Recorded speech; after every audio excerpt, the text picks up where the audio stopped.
The landscape changes with time. For the most part, these changes are slow and gradual.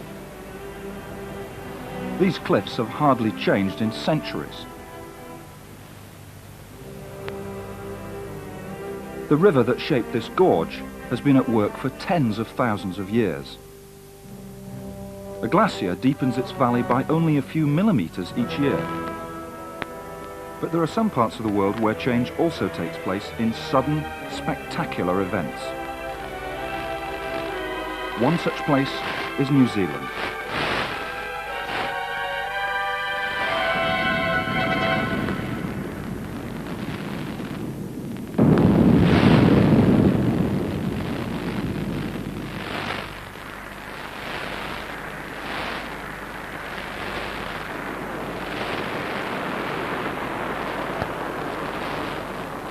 This is a country where people expect the unexpected. No, we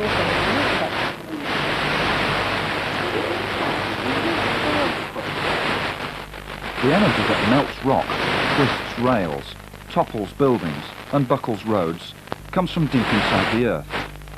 But this energy came from the sky, from the weather, and in New Zealand that too can cause catastrophic changes. We may have lost our house. We don't know when we can get back into it. We've only been in it a couple of months. It's something we built out. We built ourselves, and just to see all that water and everything come through yesterday was terrible. Why is it that this landscape seems to be quite literally being torn apart? Most earthquakes and volcanoes happen along lines of weakness in the Earth's crust. One of those lines runs right around the edge of the Pacific Ocean. It's known as the Ring of Fire. It marks the boundary between the gigantic plates that the continents stand on. If you live right at the centre of one of these plates, you might never know they exist. The middle of Australia is flat for as far as the eye can see. This landscape changes only very slowly. By contrast, these are New Zealand's Southern Alps, rising to nearly 4,000 metres. The reason they're there is because two of the plates meet here. New Zealand children learn about these plates early, and with good reason. They have shaped the landscape and they're still changing it. The boundary between the plates runs straight through the middle of the country, the Pacific Plate to the east and the Indo-Australian Plate to the west. The plates are actually on the move. Where they meet, one is forced down, sliding underneath the other. As the plates bulldoze into each other, the land is crumpled, pushed, folded and forced upwards to form mountains. The Southern Alps, in New Zealand's South Island, are, geologically speaking, quite young. And because they're so young, they're still being formed.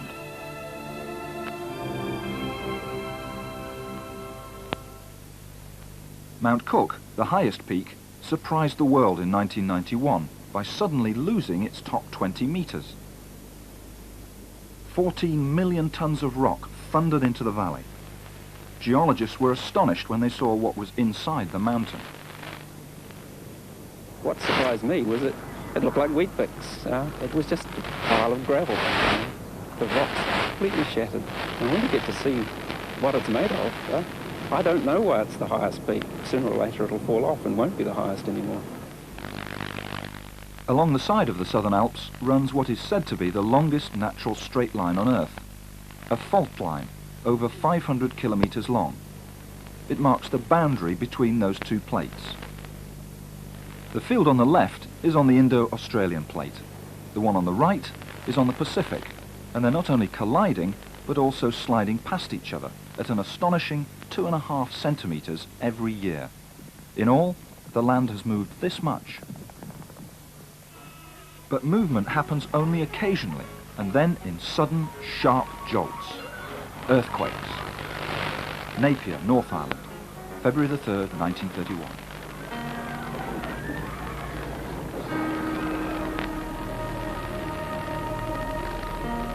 "256 people died.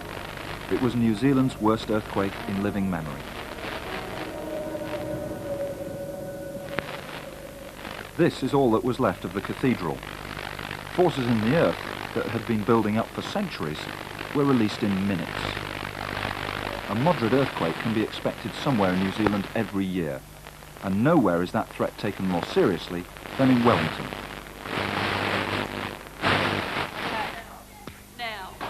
Here, earthquake drill is part of the routine.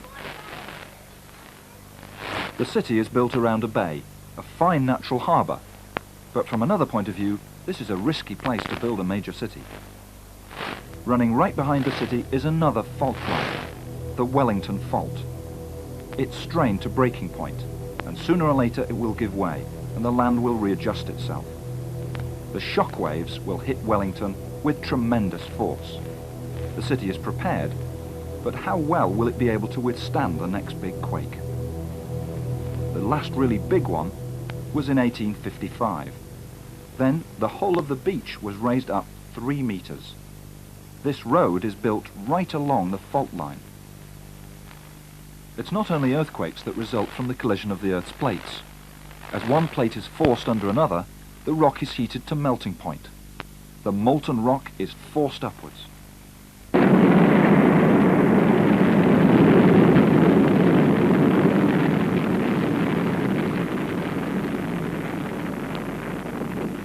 This eruption of Mount Narahoe in 1975 hurled millions of tons of rock and ash into the sky. But this was a tiny event compared with some eruptions that happened in New Zealand's past. North Island has a string of volcanoes, some long extinct, others still very active.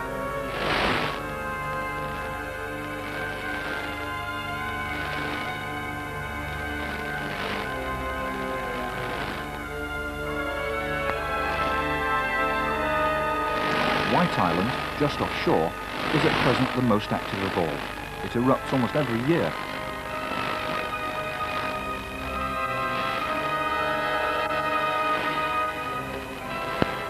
The steam that gives White Island its name is scalding and sulphurous. In places the land is hot enough to melt the soles of boots.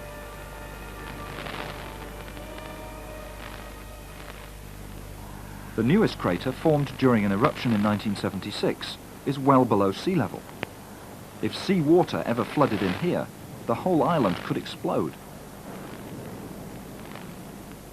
Mount Tarawera was once one of New Zealand's most violent volcanoes.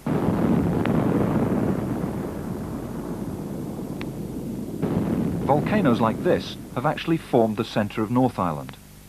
Each eruption has covered the land in ash to a depth of many meters.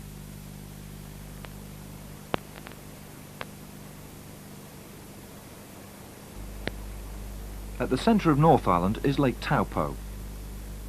This peaceful scene is the location of what was probably the biggest explosion the world has ever seen.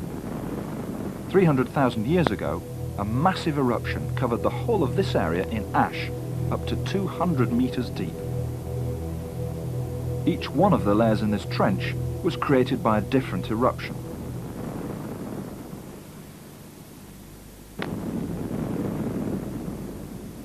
Most erupted long, long ago, before there were many people in New Zealand to be affected by them. But it's a different matter today. The city of Auckland is built around no fewer than 50 volcanoes. Rangitoto out there in the bay last erupted only 200 years ago. It could easily do so again. Unlike earthquakes, volcanoes do give us some advance warning that they're about to erupt. The best that the people of North Island can do is to keep a constant check on what's happening under the earth and hope for the best. There is still another source of energy that's at work on the New Zealand landscape: the weather. Clouds laden with moisture approach South Island. This is the nor'wester, one of the weather systems that has shaped the land with wind and water.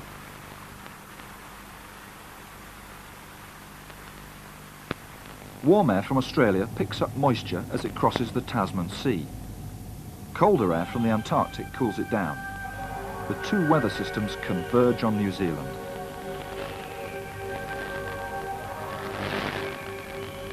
This speeded up sequence shows what happens when they arrive. Their path is interrupted by a mountain range, the Southern Alps. The mountains force the air upwards. This cools it even further. The cold air cannot carry so much water, so on the west side of the mountains, it falls as rain. Rain in staggering, spectacular quantities. Parts of South Island regularly get 9 metres of rain a year, and up to 12 metres have been recorded. It's one of the highest rainfalls in the world. What the forest cannot hold soon runs off, taking with it trees, rock and sediment.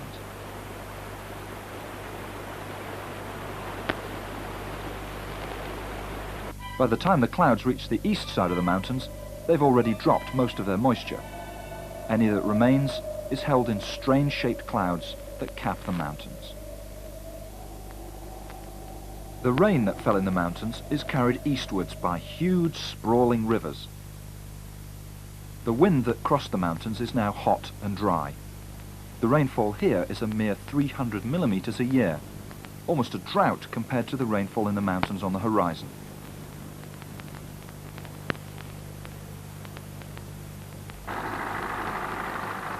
Any crops planted here will need irrigation. The contrast between east and west, between dry and wet, is striking. The native forest of New Zealand has adapted well to cope with the massive rainfall that it receives every year.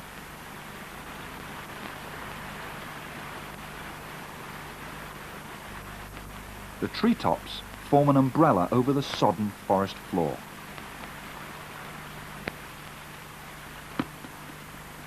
Leaves break the fall of the raindrops and absorb their energy, protecting the soil underneath. But where there is no forest cover, the land has simply been washed away, and we have mainly ourselves to blame. Disastrous landslides like this were created by people interfering with nature. And here's how it happened. Millions of years ago, New Zealand was part of a much larger landmass. As the plates that the continents rest on moved apart, New Zealand drifted off into the Pacific Ocean, taking with it a unique assortment of plants, insects and birds.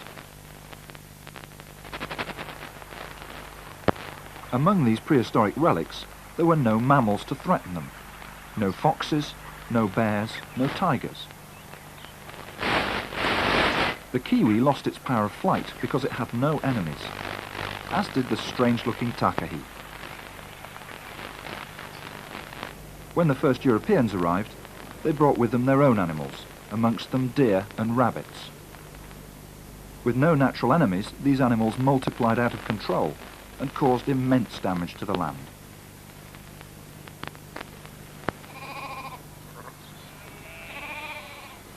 The settlers' farm animals needed land to graze. To make room for them, the forest was turned into pasture. The native forest was still being felled until quite recently. One tree in particular, the majestic kauri, was singled out for its timber. The felling has now stopped, but there are few left standing.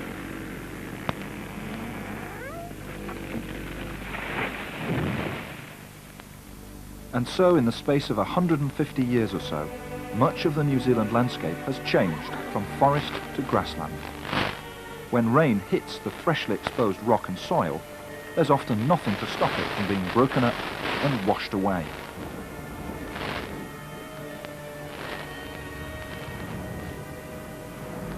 The result has been catastrophic.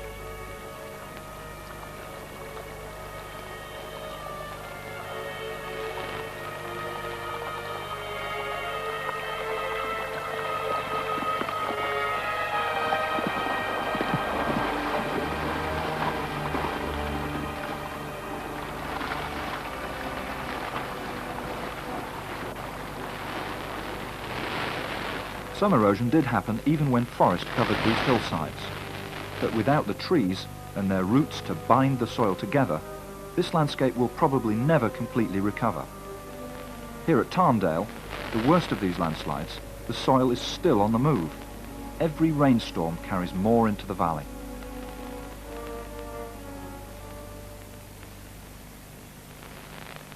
If houses are built on these hillsides, a natural catastrophe can become a human disaster. This is what happened in Abbotsford, near Dunedin, on the 8th of August 1979.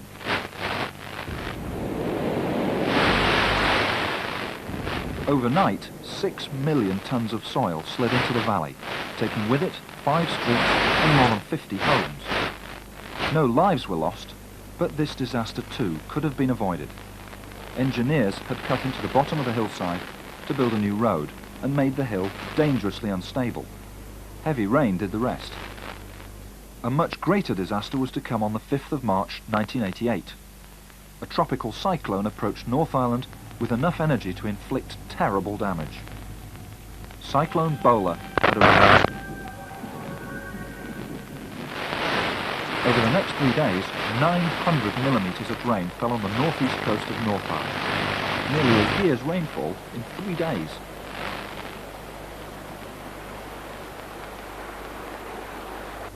The Waipaoa River rose by 11 metres and then took a new route to the sea across open farmland. It brought with it millions of tons of mud and silt that settled in a thick layer over the fields.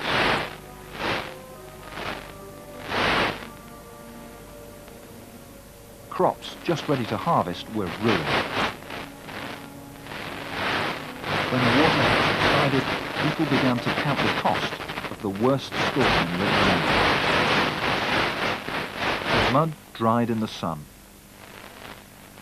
What one day had been beautiful, productive fields, the next were a waterlogged wasteland. The land will be useless for years. The mud has few of the minerals and nutrients needed for growing good crops.